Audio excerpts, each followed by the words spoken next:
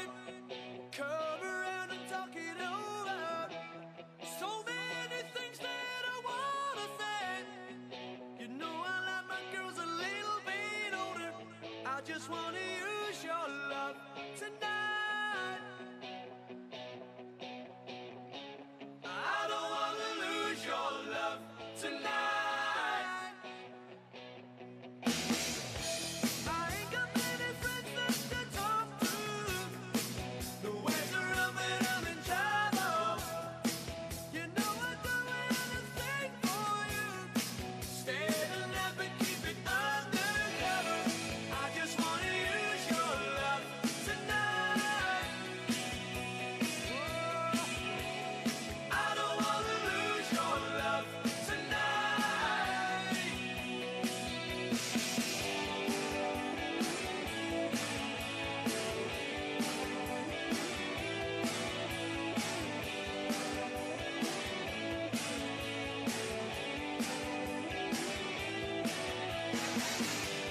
Try to stop my hands from shaking. Something in my mind's not making sense. It's been a while since we were all alone. I can hide the way I'm feeling. As you're leaving, please won't you close the door? And don't forget what I told you. Just 'cause you're on, you don't need a wrong. Another shoulder to cry upon. I just wanna use your love tonight. Yeah.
cell block 6. The bricks were the rating of